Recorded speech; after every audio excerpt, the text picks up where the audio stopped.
Good day, everyone. This is Harry from Start Quick Tech. Welcome to my YouTube channel. In today's video, I'm going to show you how to access a container on AWS Fargate Cluster. You ready? Let's get started. For anyone who doesn't know AWS Fargate, I will give you a quick introduction. AWS Fargate is a serverless compute engine for containers. You can just deploy your containerized applications without managing the servers. Before we start the hands-on, I will quickly walk you through the architecture and workflow. First, we need to have a Fargate cluster and a container scheduled by a task and managed by a service. Here, I need to introduce a concept which is called task definition. A task definition is like a text file that describes one or more containers for your application. It is similar to Docker Compose file.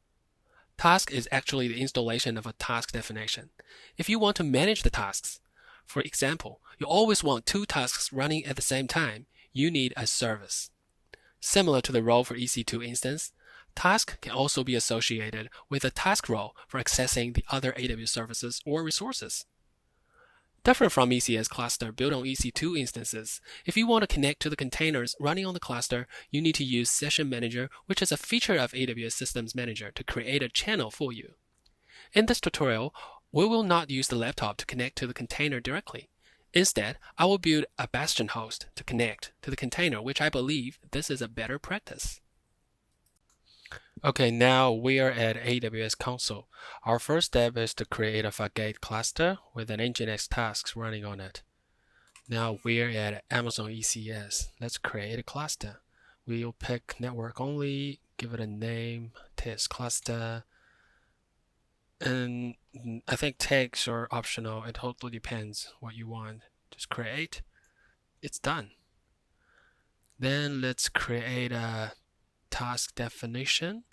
Create a new task definition. Here we're going to select Fargate. And next step, give it a name. Nginx. Give it a task role. We don't have a task role here. We just go to IAM console to create one. Let's just create a role. Here I'll select AWS service, and down I'll pick the container task.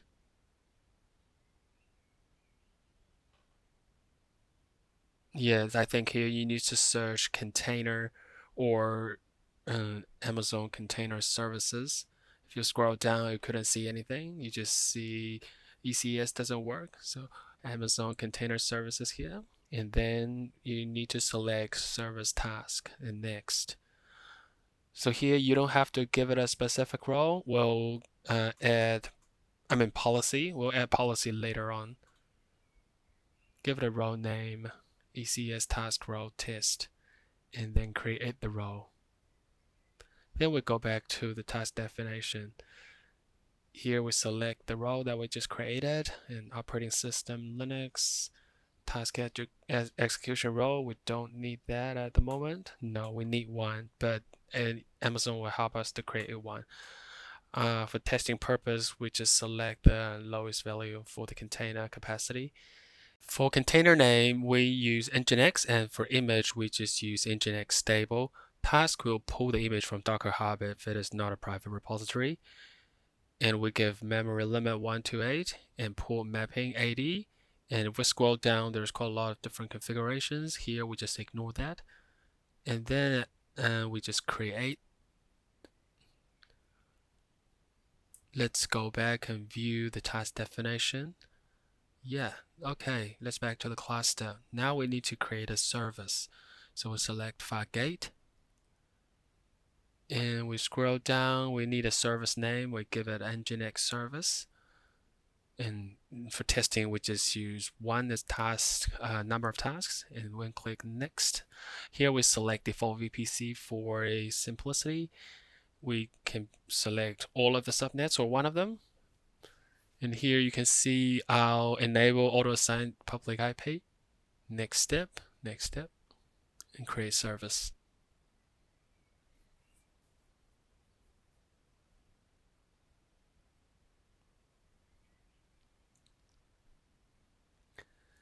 Now we can have a look. Task is provisioned.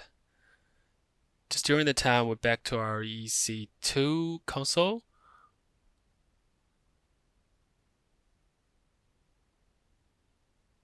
We'll click instance. And then here we need to create a Bastion host for us. So we'll give it a name, Bastion host, Amazon Linux, T2 micro, and key pair. We don't have a key pair at the moment. We can create one. We'll give it a name like quick tech, quick start tech, because it is in the origin, which is not the usual region that I use. So give it a origin.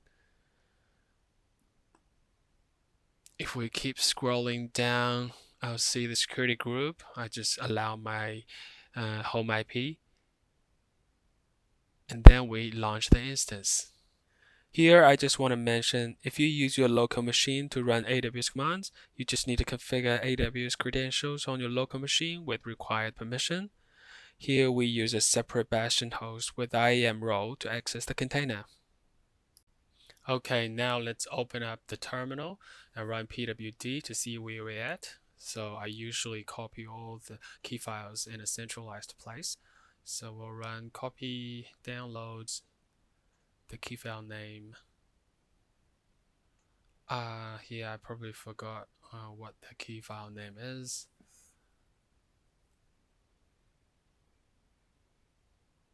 It's obviously not the correct one.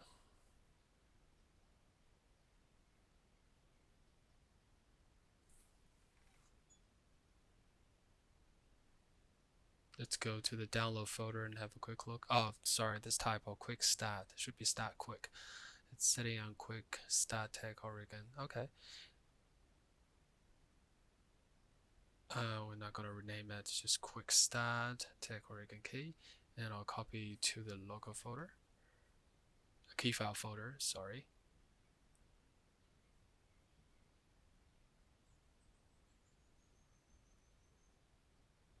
And we need to change mode to 4.0.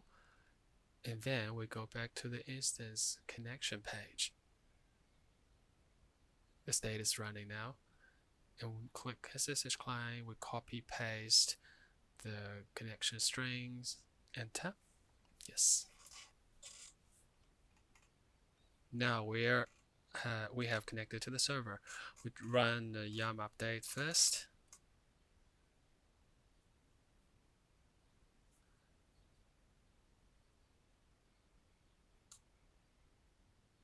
See, the ECS cluster is now back to running state, right?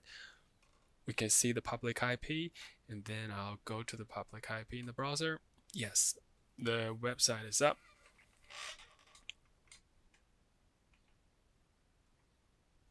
Now the installation is done. We can have a look. We run AWS -- version, and we'll see it is now AWS CLI 1.18, which is not the correct one that we need. We just need AWS CLI 2.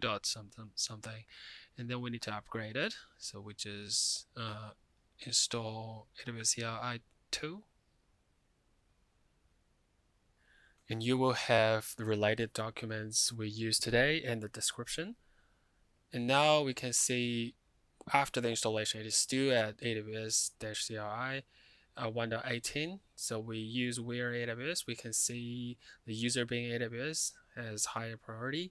What we need to do is we need to remove that, and we create a soft link for this.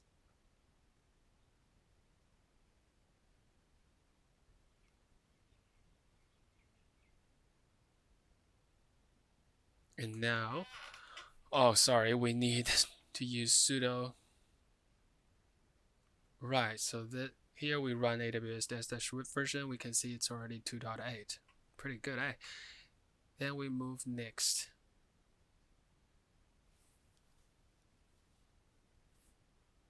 See, when run AWS F3 LS, we couldn't locate credentials. Why? It's because we don't have an IAM role associated with the instances.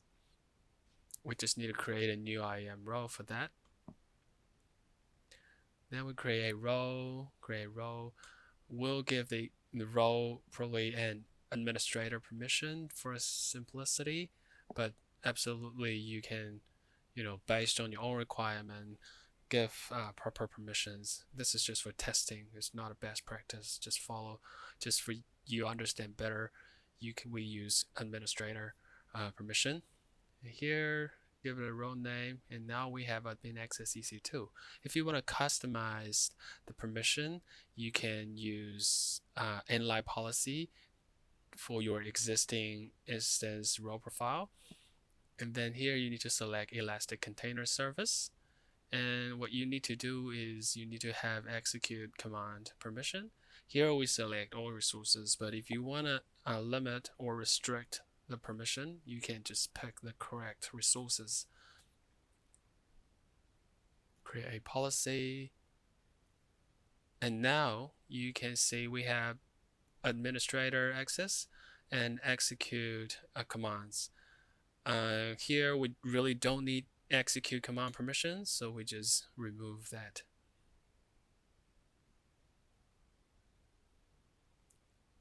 Right, once it is done, we're back to the terminal. We run AWS 3 ls. Still doesn't work. Why? Because we haven't done the association. Then we associate the role to the EC2 instance, and then we can run it again. Right, it's working now. So now we need to configure the region, because that's very important for ECS cluster. The default region, we can see Oregon is US West 2. Here we'll type in US West 2. And I like JSON most of the times. Now we'll go back to the Fargate cluster. We run AWS ECS list tasks, cluster, test cluster. And now we can see the existing task. And then we compare, yes, it shows the correct one. We run AWS ES describe service. Describe tasks. Cluster. We give it a cluster name and dash task. We copy paste the task. Enter. We scroll down to a little bit more, and we'll see enable execute command is false.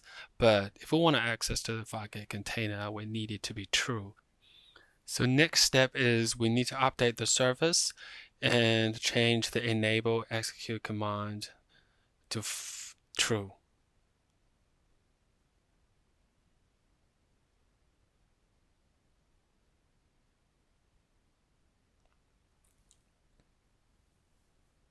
Here I want to mention you have to have the task definition name as well as the version. Enable execute command here, and then we also need service name here as well. Let's check what the service name is. Click service, Nginx service. Yep. Enter. Let's scroll down. We don't have to read through that. We just exit. Okay, let's check the service again, the task definition again. We scroll down, we can see enable execute commands do false. So what we need to do is in the service for the task, we just need to stop the task and recreate a container. It'll do automatically, but in order to get fast replacement, we just manually stop it.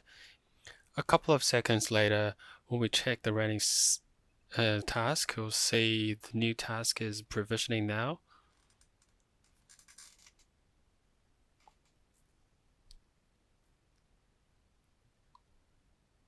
And then we describe the new task. And we scroll down. We'll see execute command now is true. It is enabled. Now we can try access the container by execute commands.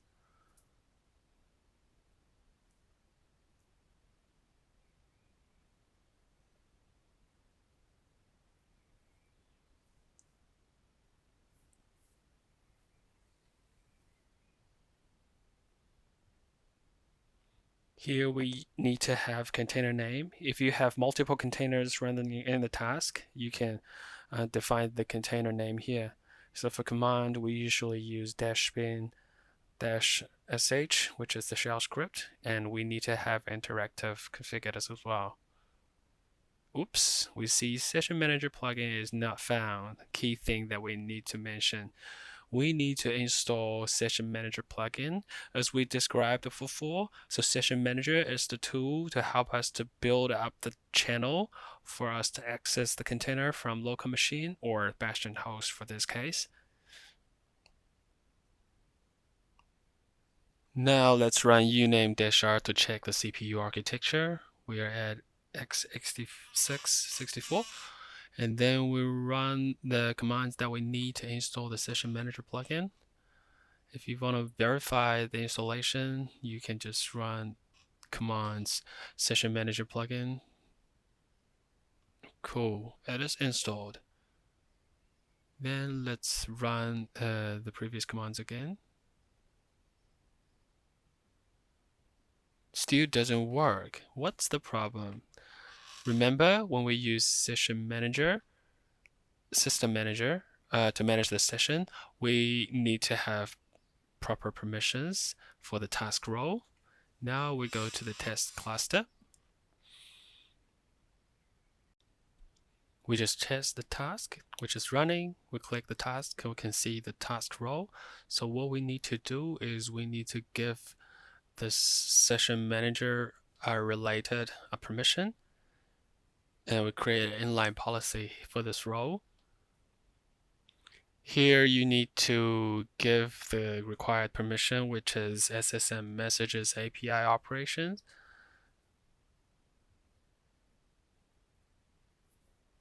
Review policy.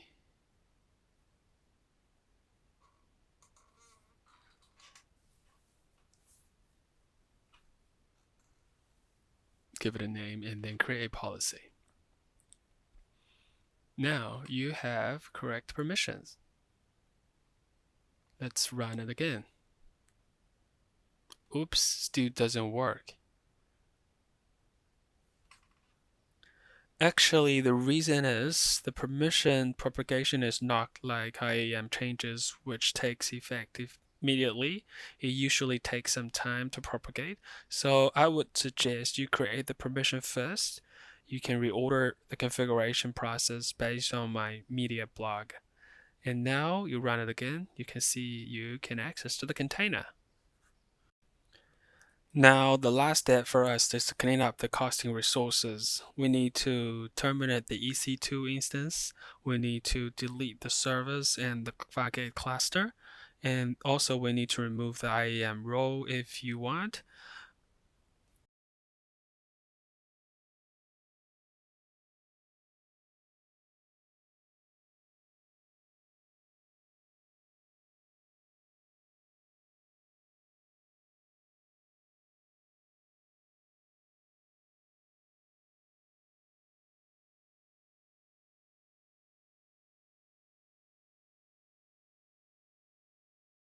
Now you should know how to access your Fargate container.